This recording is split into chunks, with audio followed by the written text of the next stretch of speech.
السلام علیکم، آداب عرض ہے جی ڈیئر لسنرز، کہیے کیا حال احوال ہے، کیسے ہیں آپ سب؟ دعا ہے، امید ہے آپ سب بخیر و عافیت ہوں گے۔ الحمدللہ میں بھی بالکل خیریت سے ہوں، اور جناب اس شارٹ ناول کی نیکسٹ ایپیسوڈ کے ساتھ حاضر ہوں۔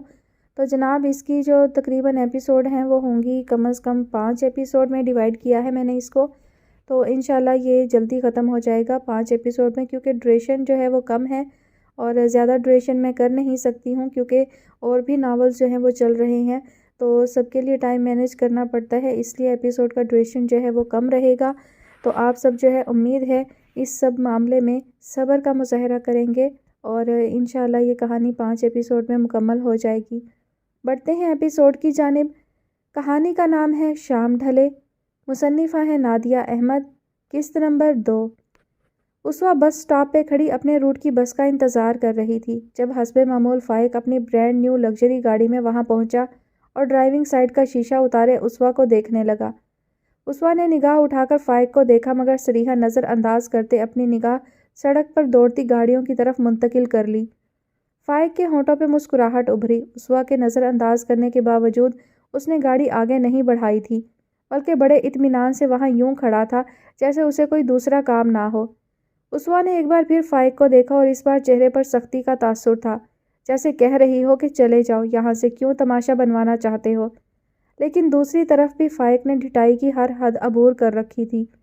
بالآخر جب اسے یقین ہو گیا کہ نہ بس وقت پہ آئے گی اور نہ ہی فائق وہاں سے ٹلے گا، تو ارد گرد کھڑے لوگوں کی نظروں سے خائف ہوتی وہ پاؤں پٹکتی گاڑی کی طرف بڑھی اور پیسنجر سائیڈ کا دروازہ کھول کر اندر بیٹھ گئی، ساتھ ہی اپنے غصے کا اظہار کرتے گاڑی کا دروازہ زور سے بند کیا۔ فائق نے زیر لب مسکراتے اسوا کو دیکھا اور بنا کچھ کہے جلدی سے گاڑی چلا دی۔ گاڑی سیکنڈوں میں سڑک پہ دوڑتی دوسری گاڑیوں کو پیچھے چھوڑتی آگے نکل گئی۔ کیا بس یوں ہی دیکھتی رہو گی، کچھ کہو گی نہیں؟ اسوا کی خائف نگاہوں کو خود پر محسوس کرتے فائق نے گردن گھماتے اس کی طرف دیکھا۔ میں نے آپ سے کہا بھی تھا آپ یہاں مت آیا کریں، اس نے خفگی سے کہتے ونڈ سکرین کے پار دیکھا۔ میرا خیال ہے اس متعلق ہم کسی اچھے سے ریسٹورانٹ میں بیٹھ کر بات کر سکتے ہیں۔ فائق نے اس کے گھر والا راستہ چھوڑ کر گاڑی ایک دوسری سڑک پہ موڑی۔ یہ سب ٹھیک نہیں ہے، اسوا نے اپنی سیٹ سے آگے بڑھتے احتجاج کیا۔ میری زندگی کا کلیہ یہ ہے کہ وہ جو دل کو اچھا لگے بس وہی ٹھیک ہے۔ فائق مسکرایا، لیکن اسوا کے چہرے کی تشویش مزید گہری ہو گئی تھی۔ لیکن سچائی اس کے برعکس ہے اور یہ بات آپ اچھی طرح جانتے ہیں، اس نے اپنے ہاتھوں کی لکیروں کو دیکھتے سنجیدگی سے جواب دیا۔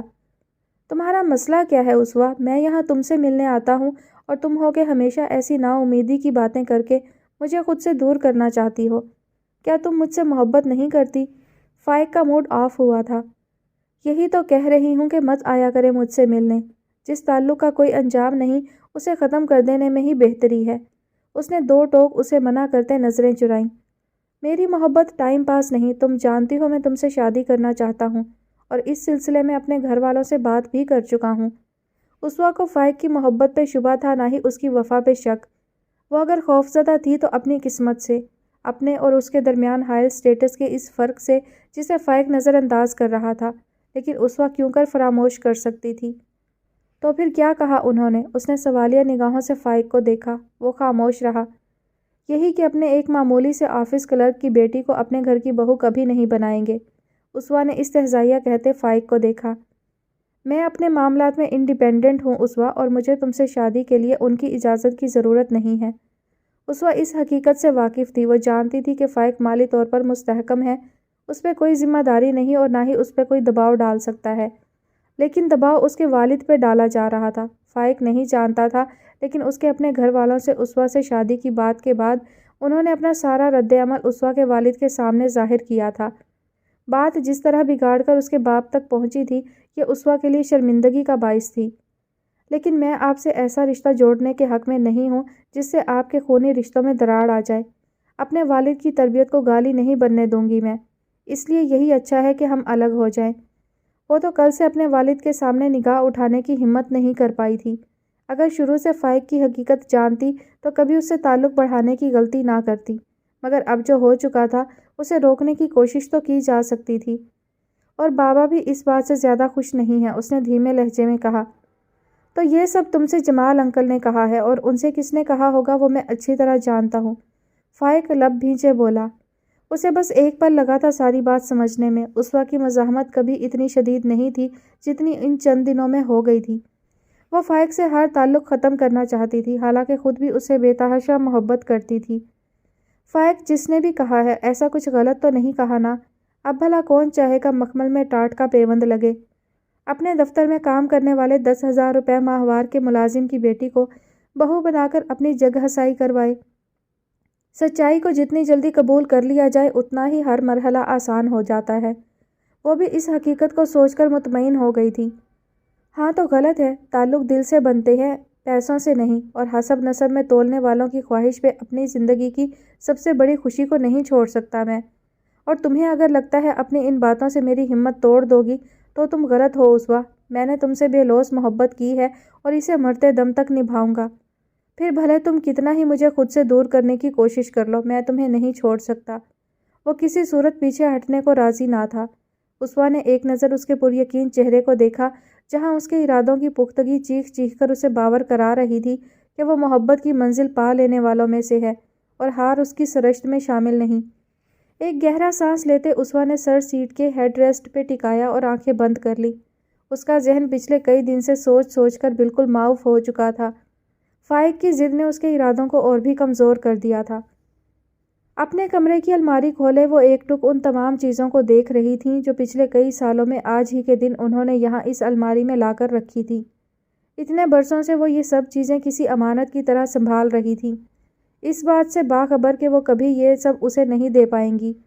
اپنے آنسوؤں پہ بند باندھتے انہوں نے ایک نظر اپنے ہاتھ میں پکڑے اس جیولری باکس کو دیکھا اور پھر اسے بھی اپنی الماری میں ان دوسری چیزوں کے درمیان جگہ بنا کر رکھ دیا۔ الماری کو ایک بار پھر لاک کر کے وہ ابھی وہاں کھڑی اپنی بدقسمتی پہ چند مزید آنسو بہانا چاہتی تھیں، لیکن ان کے سیل فون پہ آتی سائم کی ویڈیو کال نے انہیں محتاط کر دیا۔ جلدی سے آنکھیں پونچھ کر بہت حد تک خود پہ قابو پاتے انہوں نے سائم کی کال ریسیو کی۔ السلام علیکم، سائم نے فیس ٹائم پہ ماں کا مسکراتا ہوا چہرہ دیکھ کر محبت سے کہا۔ وعلیکم السلام، کیسے ہو میری جان؟ ان کے لہجے میں نرمی اور محبت کے ساتھ ہمیشہ والی تشویش بھی تھی۔ میں تو ٹھیک ہوں، لیکن آپ مجھے کچھ اپسیٹ لگ رہی ہیں۔ حالانکہ وہ ہر 3-4 ماہ بعد ان کے پاس چکر لگا لیتا تھا، لیکن انہیں تسلی نہیں ہوتی تھی۔ سائم کی خواہش تھی وہ اس کے پاس آ جائے، لیکن اس کی بات سن کر وہ ہمیشہ خاموش ہو جاتی۔ نہیں تو میں بالکل ٹھیک ہوں۔ خیر تم سناؤ، اسٹڈیز کیسی جا رہی ہیں تمہاری؟ انہوں نے بے ساختہ ٹالا۔ اسٹڈیز ایک دم فرسٹ کلاس، اب تو بس یہ لاسٹ سیمسٹر ہے اور آپ کو ایک اچھی خبر سناؤں؟ اس نے رازدارانہ انداز میں کہا تو وہ بھی کچھ حیرانی سے اس کی طرف متوجہ ہو گئی۔ اصلان بھائی نے میرا کانٹریکٹ ختم ہونے کے بعد مجھے اپنی کمپنی میں پرماننٹ جاب آفر کی ہے۔ سائم اتنا ایکسائٹڈ تھا کہ ان کے چہرے پر آئی پریشانی کی جھلک دیکھ نہیں پایا۔ ریئلی؟ خود پہ قابو پاتے وہ بھی خوش دلی سے بولی۔ یس، بڑا ہی زبردست پیکیج ہے، بہترین سیلری، انشورنس، کار اور ٹریول بھی ایڈ ہے اس میں۔ وہ انہیں اپنی جاب اور اسے ملنے والی مراعات کے متعلق بتا رہا تھا۔ اس کے چہرے پہ دکھائی دیتی چمک اس عمر میں راہ میں آتی کامیابیوں کی داستان تھی، جسے دیکھ کر ایک ماں کا سر فخر سے اونچا ہو رہا تھا، پھر بھی دل کے اندر خوف چھپا بیٹھا تھا۔ یہ تو سچ میں بہت اچھی خبر ہے۔ حالانکہ اب تو ان لوگوں کی واپسی کنفرم ہو چکی تھی کیونکہ ان کے شوہر کی ریٹائرمنٹ ہونے والی تھی، اور ان حالات میں جبکہ سائم بھی پاکستان ہی میں سیٹل ہونے کی خواہش رکھتا، وہ دونوں یہاں اکیلے رہ کر کیا کرتے؟ مگر دل کی بے چینی کم نہیں ہوتی تھی۔ ہے چیمپ، ہاؤ آر یو؟ وہ دونوں اپنی باتوں میں اتنے مگن تھے کہ عاصم صاحب کی آواز پہ بے ساختہ چونکے تھے۔ آئی ایم گڈ، یہ بتائیں آپ کیسے ہیں اور پاکستان کب واپس آ رہے ہیں؟ فون کی اسکرین پہ باپ کی شبیہ دیکھتے وہ بے تحاشا مسکرایا اور جھٹ سوال داغا۔ یار تمہیں بہت مس کرتا ہوں، اور یہ تم نے پاکستان واپس آنے کی رٹ کچھ زیادہ نہیں شروع کر دی؟ میں نے تمہیں وہاں اس لیے بھیجا تھا کہ تم اپنا MBA مکمل کر لو، پھر میں تمہیں اپنی ہی کمپنی میں ایک شاندار پوسٹ پہ لگواؤں گا، اور تم الٹا مجھے وہاں گھسیٹ رہے ہو۔ چکر کیا ہے آخر؟ انہوں نے ہنس کر پیچھے کھڑے شوہر کو دیکھا اور فون انہیں تھما دیا۔ اب وہ حسب عادت سائم سے بے تکلفی سے باتیں کر رہے تھے، جیسے وہ ان کا بیٹا نہیں دوست ہو۔ بس پاکستان سے محبت ہو گئی ہے۔ سائم بھی ان کے ساتھ ایسی ہی گفتگو کا عادی تھا، بلکہ ماں کی نسبت وہ ان سے زیادہ کلوز تھا۔ لیکن میں نے تو سنا تھا اس کا نام شہرینہ ہے، انہوں نے شرارت سے کہا۔ ڈیڈ، جب آپ ساری بات جانتے ہیں تو پھر پوچھ کیوں نہیں رہے ہیں؟ سائم نے احتجاج کیا۔ ہاں اتفاق سے تمہاری ماما میری بھی کچھ لگتی ہیں تو اپنے بیٹے کا یہ ٹاپ سیکرٹ مجھ سے بھی شیئر کر دیا۔ ویسے سائم یہ تو میں جانتا ہوں کہ وہ لڑکی بہت حسین ہے، مگر کچھ اس کی فیملی کا بھی تو پتہ چلے، کون لوگ ہیں، کس مزاج اور کس کلاس سے ہیں، تاکہ کم سے کم ہم بھی اپنا ذہن بنائیں۔ وہ اب تھوڑے سنجیدہ تھے۔ ویسے تو سائم اپنی ہر بات ان سے شیئر کرتا تھا، لیکن یہ وہ واحد راز تھا جسے اس نے اب تک انہیں نہیں بتایا تھا۔ اس کے دل میں کوئی خوف نہیں تھا کیونکہ انہوں نے اسے خوفزدہ کر کے نہیں پالا تھا، بلکہ اسے ہمیشہ والدین پہ ٹرسٹ کر کے اعتماد سے چلنا سکھایا تھا۔ ان سے یہ بات چھپانے کا مقصد ان کی وہ چھیڑ چھاڑ تھی جو آج شروع ہو گئی تھی، اور جس سے بچنے کو سائم انہیں شہرینہ کے متعلق نہیں بتا رہا تھا۔ ڈیڈ آپ ٹینشن مت لیں، بس آپ پاکستان آنے کا پلان بنائیں، آپ کو شہرینہ کی فیملی کی پوری پروفائل بتا دوں گا، اور اتنا مجھے یقین ہے شہرینہ سے ملنے کے بعد آپ اس کی فیملی پروفائل کو مکمل اگنور کر دیں گے، اس نے دوستانہ انداز میں کہتے تسلی دی۔ اچھا یعنی ایسا کوئی گوہر نایاب ڈھونڈا ہے ہمارے برخوردار نے؟ بھائی پھر تو ملنا پڑے گا جلد ہی، کرتے ہیں کچھ پلان، وہ باقاعدہ متاثر ہوئے تھے۔ اوکے ڈن، بس اب میں انتظار کر رہا ہوں آپ دونوں کا، سائم نے ایک بار پھر زور دیتے ہوئے کہا۔ اپنا خیال رکھنا سائم، ماں نے محبت سے الوداع کہا اور کال ڈراپ ہو گئی۔ اسٹڈی، جاب اور اب لڑکی، صاحبزادے پوری سپیڈ میں ہیں۔ عاصم صاحب نے ہنس کر بیوی کی طرف دیکھتے ان کا سیل فون ان کی طرف بڑھایا۔ آج کل کے بچے بیک ورڈ ہو بھی کہاں سکتے ہیں؟ ان کے چہرے پہ مسکراہٹ ندارت تھی۔ میں جانتا ہوں واپس جانا آپ کے لیے خاصا مشکل ہے، لیکن ایک نہ ایک دن تو ہمیں اپنے وطن لوٹنا ہی تھا۔ ان کا ہاتھ تھام کر عاصم صاحب نے تسلی دی۔ وہ ان کے خوف سے پوری طرح باخبر تھے۔ اس کے لیے میں ذہنی طور پہ تیار ہوں، پھر بھی ایک عجیب سی بے چینی ہے جو ان دنوں واپسی کا سوچ کر مجھے پریشان کر رہی ہے۔ پتہ نہیں عاصم میں کبھی اس سے مل بھی سکوں گی یا نہیں، اسے جیتے جی ایک بار دیکھنے کی تمنا پوری ہوگی یا… وہ کہتے کہتے رک گئیں۔ ان کی بے چینی، ان کا خوف ان کی آواز کی لرزش سے واضح تھا، اور یہ ان کے شوہر سے بڑھ کر کون جان سکتا تھا کہ کتنا بھاری وقت گزارا ہے ان پہ، اور کتنا مشکل ہوگا وہ آنے والا وقت جب ایک ہی شہر میں رہ کر وہ اس کی جھلک کو ترس جائیں گی جس کے لیے برسوں سے آنسو بہا رہی ہیں۔ کیوں فکر کرتی ہیں؟ اللہ نے چاہا تو وہ مرحلہ بھی آسان ہو جائے گا، اپنے دل میں اچھی امید رکھیں، انہوں نے حوصلہ بڑھاتے تسلی دی۔ اس ایک تسلی کے سوا وہ ان کے لیے کچھ کر بھی تو نہیں سکتے تھے، لیکن ان کے لیے عاصم کی یہی سپورٹ بہت تھی۔ زندگی کی مشکلات اسی کے سہارے تو آسان ہوئی تھیں۔ Happy birthday to you, happy birthday dear Jannat, Shahrina نے لہک لہک کر گاتے ہوئے جنت کے گلے میں باہیں ڈالے اس سے سالگرہ کی مبارکباد دی۔ گھر میں کسی اور کو یاد رہے نہ رہے، اس کی سالگرہ شہرینہ تو کبھی نہیں بھولتی تھی، اور ہر سال اسے سب سے پہلے مبارکباد اور سرپرائز گفٹ بھی اسی کی طرف سے ملتا تھا۔ اب بھی ایک خوبصورت سا بریسلٹ وہ اس کے لیے لائی تھی۔ میری پیاری سی جنت آپی کو سالگرہ بہت مبارک ہو، اللہ کرے آپ کی ہر خواہش پوری ہو اور آپ کی زندگی پھولوں سے بھر جائے۔ اس کی کلائی میں بریسلٹ پہناتے اس نے دعا دی، اور اگر ان پھولوں کے ساتھ کانٹے بھی جمع ہو گئے تو… جنت روتی آنکھوں کے ساتھ مسکرائی۔ ہر بار کی طرح آج بھی اسے یقین تھا کہ باپ کو اس کی پیدائش کا دن یاد نہیں رہا ہوگا، اور اگر یاد تھا بھی تو انہوں نے پچھلے کئی سالوں میں اسے تو نہیں بتایا تھا۔ تحفہ تو دور کی بات، ان سے تو دعا بھی نہیں ملتی تھی۔ آج کے دن بھی ایسی باتیں، بھئی آج تو آپ کو بس خوش رہنا اور انجوائے کرنا ہے۔ ایسا کرتے ہیں شاپنگ پہ چلتے ہیں، وہاں سے پھر واپسی پہ آئس کریم کھائیں گے، شہرینہ نے سمجھاتے ہوئے اسے پچکارا، اور ساتھ ہی اپنی طبیعت کے مطابق جھٹ پٹ والا پروگرام بنا ڈالا۔ شاپنگ، آئس کریم، پھپھو کا پتہ ہے نا ٹانگیں توڑ دیں گی۔ جنت نے ابرو اچکائے کچھ اس انداز سے سوال کیا کہ خواب دیکھنے پہ پابندی نہیں، بس ان کے پورے ہونے کی امید رکھنا حماقت ہے۔ شہرینہ نے ماتھے پہ ہاتھ مارا۔ ارے یار، ایک تو یہ اماں کی سمجھ نہیں آتی، آپ پہ یوں پہرے بٹھائے ہیں جیسے جادوگرنی نے رپنزل پر بٹھا رکھے تھے۔ اپنی شوخی میں اس نے جو کہا سو کہا، مگر جنت بھی اپنی مسکراہٹ روک نہ سکی، اور اس سب میں وہ دونوں بڑی آپا کی ہوئی کمرے میں انٹری کا تصور بھی نہ کر سکی تھیں۔ اس سے بھدی کوئی مثال نہیں ملی ماں سے منسوب کرنے کو، تو وہ بھی کر لو۔ شہرینہ کی طرف کھا جانے والی نگاہوں سے دیکھتے انہوں نے طنزیہ کہا۔ اماں میں تو بس یوں ہی مذاق کر رہی تھی۔ جنت کا سانس سوکھا وہ الگ، مگر ماں کو اس وقت وہاں دیکھ کر خود شہرینہ کی بھی بینڈ بج گئی تھی۔ اب اسے کیا پتا تھا وہ اس طرح اچانک آ جائیں گی، ویسے بھی اس کو زبان پہ قابو کہاں تھا، سچ بولنے سے کم ہی رکتی تھی۔ ظاہر ہے اپنی ماں کا مذاق نہیں بناؤ گی تو تمہیں کون اچھی اولاد کہے گا، مگر میں ایک بات بتا دوں، یہ جو گز بھر لمبی زبان ہے یہ بس میکے میں ہی چلتی ہے، دوسرے گھر والے انہیں کینچی سے کتر دیتے ہیں۔ بڑی آپا نے ایک ساتھ بے نقط سنائی۔ شہرینہ لب کاٹتی خاموش رہ گئی۔ پھوپھو یہ تو بے وقوف ہے، یوں ہی بچپنے میں کہہ گئی، آپ پلیز خفا مت ہوں، اس کی طرف سے میں آپ سے معافی مانگتی ہوں۔ جنت نے معذرت خواہانہ انداز میں کہتے ان کا غصہ کم کرنے کی کوشش کی، لیکن یہ تو اس کی بھول تھی، انہیں سب سے زیادہ مسئلہ تو اسی سے تھا۔ ارے تم تو رہنے ہی دو، یہ معصومیت کا ڈھونگ رچا کر پہلے تایا کو قابو کیا تھا اور اب میری ہی اولاد کو میرے خلاف کھڑا کر دیا ہے تم نے۔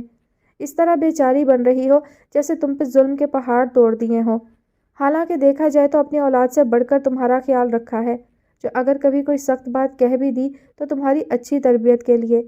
ارے جب پھوپھی نے ماں بن کر پالا تو کیا ماں کا اتنا بھی حق نہیں ہوتا کہ وہ اپنی اولاد کو کسی بات سے منع کر لے؟ جنت چپ چاپ سر جھکائے ان کی باتیں سنتی رہی۔ ایسے مت کہیں پھوپھو، میں نے ہمیشہ آپ کو بہت احترام کی نگاہ سے دیکھا ہے۔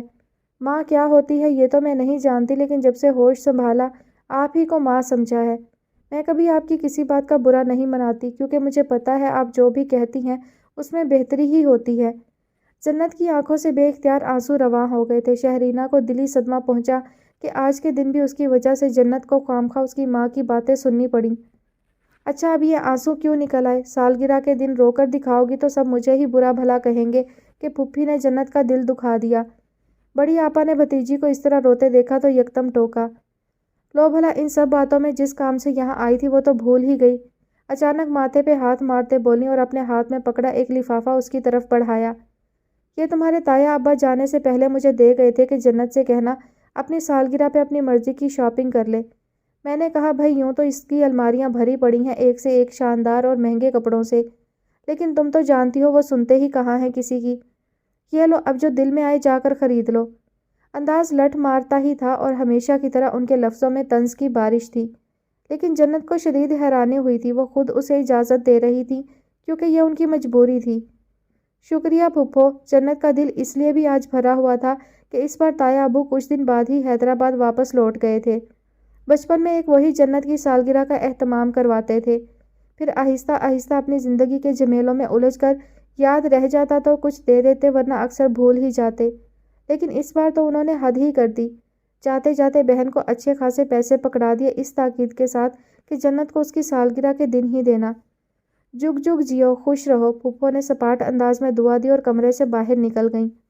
ہرے جنت آپی، آپ کے تو عیش ہو گئے۔ ویسے بڑے ماموں کتنے سویٹ ہے نا، اس سال وہ آپ کی سالگرہ پہ یہاں نہیں ہے مگر پہلے ہی اماں کو آپ کا گفٹ دے گئے۔ ان کے نکلتے ہی شہرینہ نے زوردار نعرہ لگایا۔ خوشی تو جنت کی بھی دیدنی تھی مگر وہ بس مسکرا رہی تھی۔ اب ایسے کیوں کھڑی ہیں، جلدی سے تیار ہو جائیں، باہر نہیں جانا؟ شہرینہ نے جھنجھوڑا۔ بس 2 منٹ دو، ابھی آئی، جنت نے ایکسائٹمنٹ سے کہا اور پھر جلدی سے ڈریسنگ روم کی طرف چلی گئی۔ جنت اور شہرینہ ڈرائیور کے ساتھ مال چلی آئی تھیں۔ شہرینہ کا پلان تھا کہ پہلے جنت اپنے لیے کچھ اچھے اچھے ڈریسز خریدے، اس کے بعد وہ دونوں اس کی سالگرہ منانے قریبی ریسٹورانٹ جائیں گی۔ جنت نے نہ صرف اپنے لیے چند کرتے خریدے بلکہ شہرینہ کو بھی 2 سوٹ لے کر دیے۔ حالانکہ اس نے بہت روکا کہ یہ پیسے صرف اس کے ہیں، لیکن اس نے نہیں مانی۔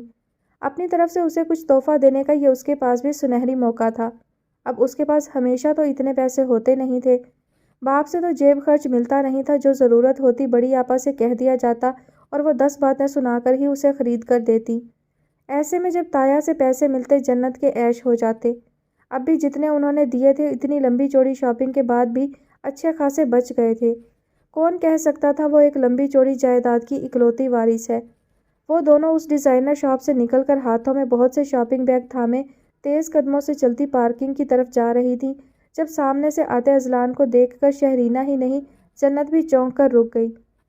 نئے سرے سے مجھے بھا گیا وہ جب بھی ملا، سو ایک شخص سے میں نے بارہا محبت کی۔ جنت کے چہرے کی حیرت اور کنفیوژن کو دیکھتے اذلان نے خوبصورت لہجے میں کہا، اذلان بھائی آپ یہاں کیا کر رہے ہیں؟ شہرینہ ایکسائٹمنٹ سے بولی۔ بات بے بات شعر کہنا اذلان کی عادت تھی، یہی عادت صائم نے بھی اپنا رکھی تھی۔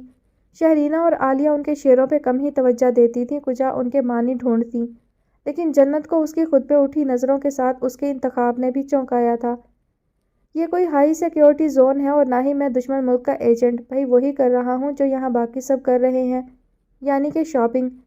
شہرینہ کے سوال کے جواب میں اس نے ہلکے پھلکے انداز میں اسے چھیڑا۔ ارے ہاں، میں تو بھول ہی گئی تھی، ہم بھی شاپنگ کے لیے ہی آئے ہیں، وہ بے ساختہ چہک کر بولی۔ وہ تو نظر آ رہا ہے، بڑی بے دردی سے ابا کے پیسے اڑائے جا رہے ہیں، اذلان ہنسا۔ جی نہیں، یہ شاپنگ تایا ابا کی طرف سے گفٹ ہے، جنت آپی کی سالگرہ ہے آج، تو بس ہم وہی سیلیبریٹ کرنے آئے ہیں۔ جنت کا دل کیا اپنا سر پیٹ لے، شہرینہ کی باتونی طبیعت سے وہ کبھی اتنا پریشان نہیں ہوئی تھی جتنا اذلان سے ان 2 ملاقاتوں میں ہو چکی تھی۔ ایک تو ویسے ہی وہ بہت ریزرو طبیعت کی حامل تھی، جلد کسی سے بات بھی نہیں کرتی تھی، دوسرے اسے اذلان کا والہانہ سا انداز عجیب لگتا تھا، حالانکہ یہ شہرینہ کے لیے نارمل تھا کیونکہ وہ اذلان کو برسوں سے جانتی تھی۔ جنت کے برعکس شہرینہ کے لیے یہ سب انتہائی نارمل تھا۔ سالگرہ مبارک ہو آپ کو جنت، may you have many more. مسکرا کر جنت کی طرف دیکھتے اذلان نے مبارکباد دی۔ تھینکس، جنت بمشکل شکریہ کہہ پائی، وہ شدید نروس ہو رہی تھی۔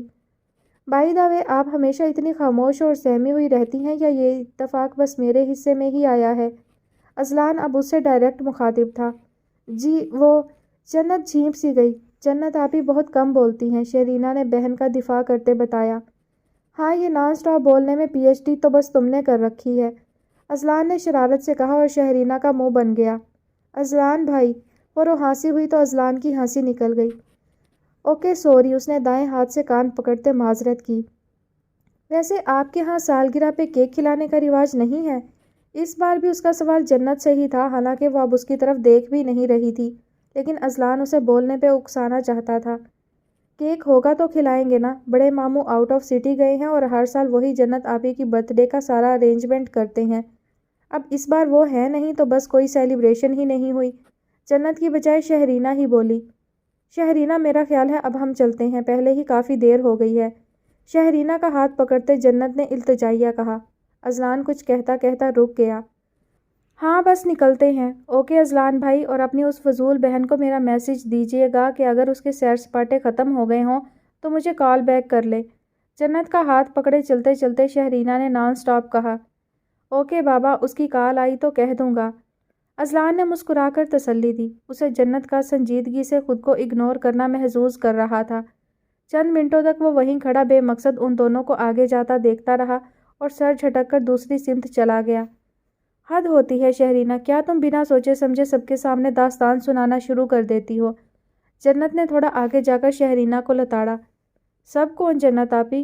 ارے وہ اذلان بھائی ہیں، عالیہ کے بڑے بھائی، اور آپ تو جانتی ہیں وہ مجھ سے اتنے ہی کلوز ہیں جتنے عالیہ سے۔ شہرینہ نے حیرت سے سوال کرتے خود ہی جواب دیا۔ اسے جنت کی بات کی سمجھ نہیں آئی تھی۔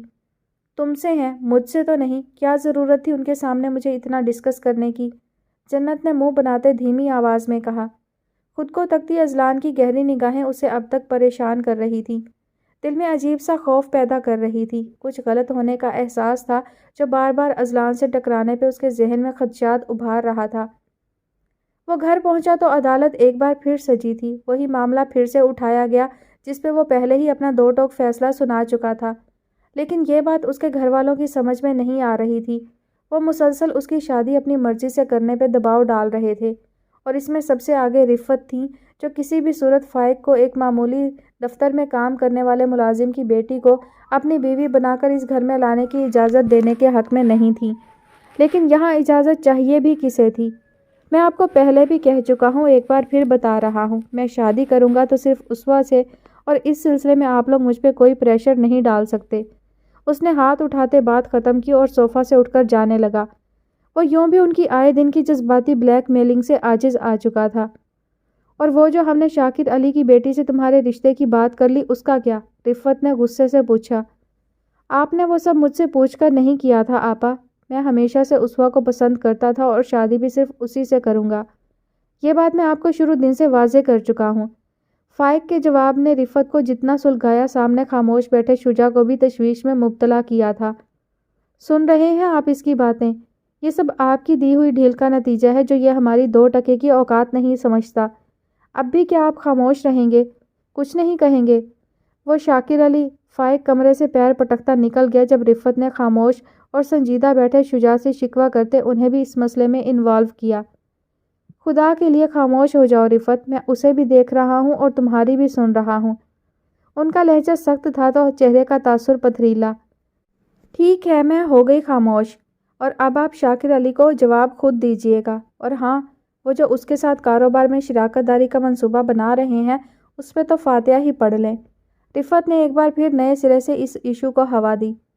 تمہیں نئے کاروبار کی فکر ہے اور مجھے یہاں بٹوارا ہوتا نظر آ رہا ہے، وہ جل کر بولے۔ کیا مطلب؟ میں سمجھی نہیں، رفعت نے بے ساختہ سوال کیا۔ ان کے چہرے پہ اب الجھن نمایاں تھی۔ سمجھو گی بھی کیسے؟ عقل تو تمہاری گھاس چرنے گئی ہے۔ فائق کا آدھا حصہ ہے اس کاروبار اور پراپرٹی میں۔ وہ اگر ہمارے دباؤ کی وجہ سے خفا ہو کر گھر سے نکلا تو اپنا حصہ بھی مانگ لے گا، اور ہم کسی صورت اسے اس کے قانونی حق سے محروم نہیں کر سکتے، کیونکہ یہ سب اسے وراثت میں ملا ہے۔ تیز لہجے میں کہتے شجاع اپنی نشست سے اٹھ کر کھڑے ہوئے اور ٹینشن میں کمرے کے چکر لگانے لگے، ساتھ ساتھ اپنے بدترین خدشات کا اظہار بھی کرتے رہے۔ ہاں مگر رفعت کنفیوز تھیں۔ اس بٹوارے سے اسے تو کوئی فرق نہیں پڑے گا، بلکہ وہ اس کلرک کی بیٹی کے ساتھ شادی بھی کر لے گا اور اس کے سب ٹھاٹ باٹ بھی بنے رہیں گے۔ لیکن کبھی سوچا ہے ہماری کتنی جگ ہنسائی ہوگی؟ مشترکہ کاروبار کی جو ساکھ میں نے برسوں میں بنائی ہے وہ دنوں میں ختم ہو جائے گی۔ ان کا دھیان واقعی اس بات کی طرف تو گیا ہی نہیں تھا، بس ایک ہی ضد تھی کہ گھر کی بہو ان کے ہم پلا گھرانے سے ہو، خاندانی ہو، اور اسی بات کو لے کر وہ فائق پہ شروع دن سے دباؤ ڈال رہی تھی۔ اور اس جگ ہنسائی کا کیا جو ایک ملازم کی بیٹی کو گھر کی بہو بنانے سے ہوگی؟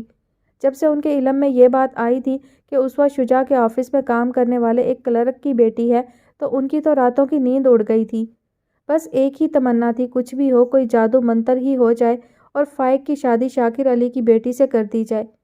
اس سے کاروباری مراسم تو مضبوط ہوتے ہی ساتھ میں وہ عام سے نکوش کی لڑکی ان کے گھر آ کر فائق کے دل پہ حکمرانی کبھی نہ کر پاتی، اور یوں رفعت کے مقام میں کوئی تبدیلی نہ آتی۔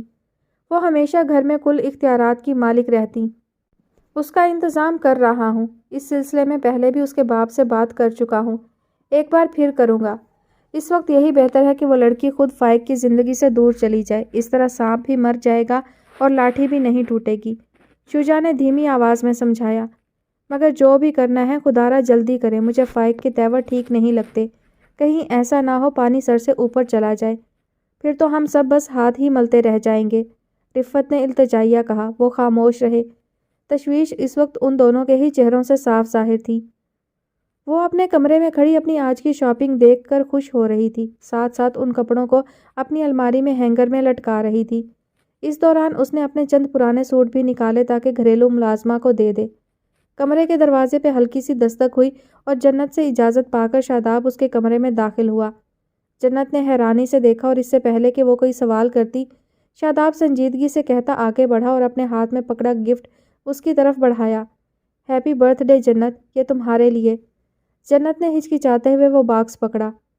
شاداب بھائی، یہ آپ لائے ہیں؟ گفٹ ریپر میں بڑے سلیقے سے لپٹا وہ ڈبہ خاصا وزنی تھا۔ جنت کی حیرت کی انتہا نہ رہی، کیونکہ شاداب تو اس سے ڈھنگ سے بات بھی نہیں کرتا تھا۔ اس کا مزاج بہت حد تک اپنی ماں جیسا تھا اور ان کی طرح زہر میں بجھے تیر چلانا اس کا شوق۔ لایا تو میں ہی ہوں مگر بھیجنے والا کوئی اور ہے، اس نے جتاتے ہوئے کہا۔ کیا مطلب؟ کس نے بھیجا ہے یہ سب؟ جنت کو شوق لگا تھا۔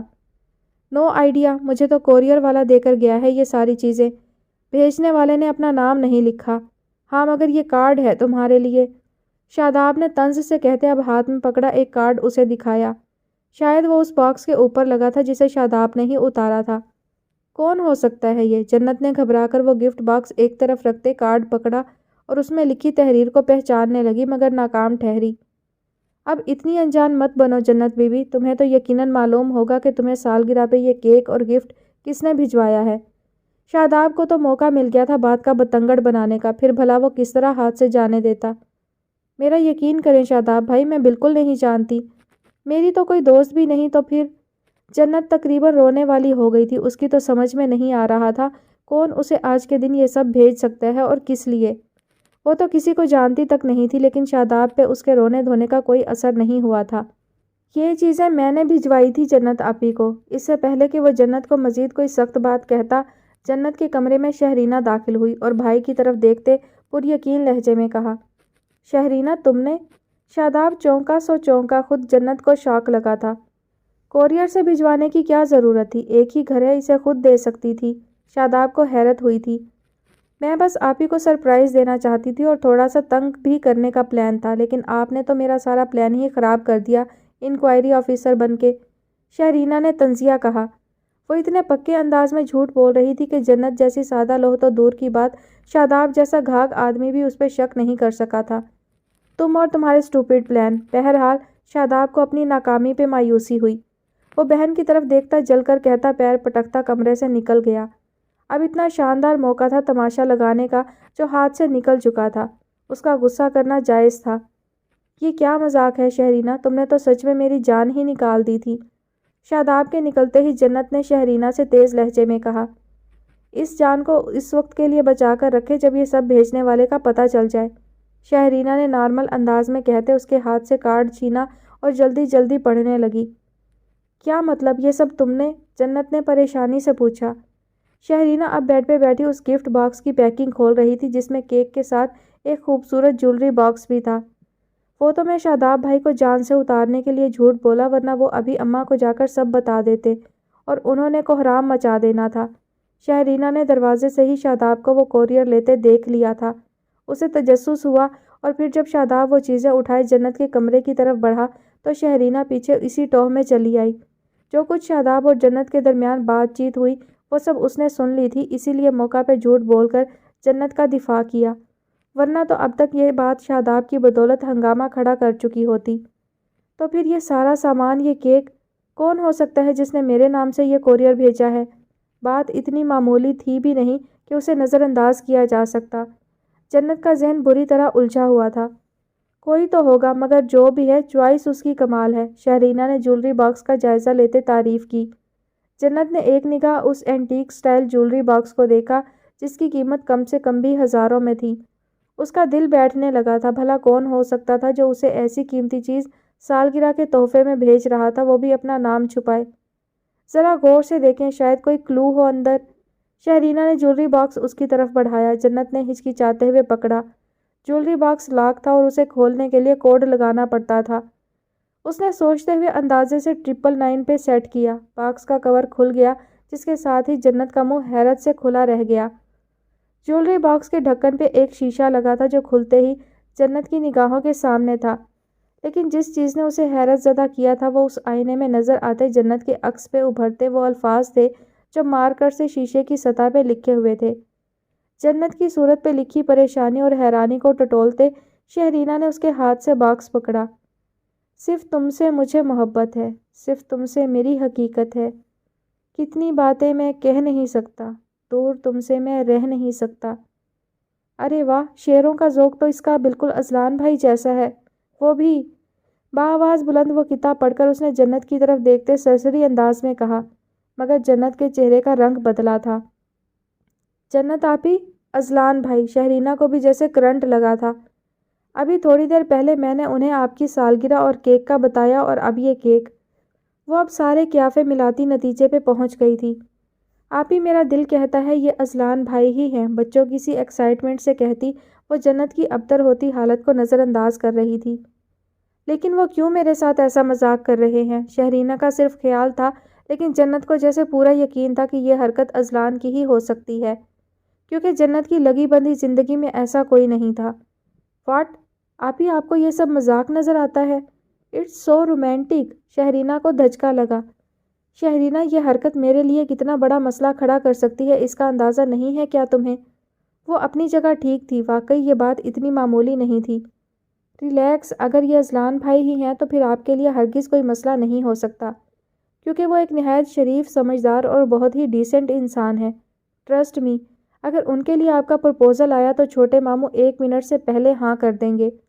شہرینہ نے تسلی دیتے ہوئے بہت آگے کا نقشہ کھینچ دیا تھا، لیکن جنت ان باتوں سے کہاں مطمئن ہونے والی تھی۔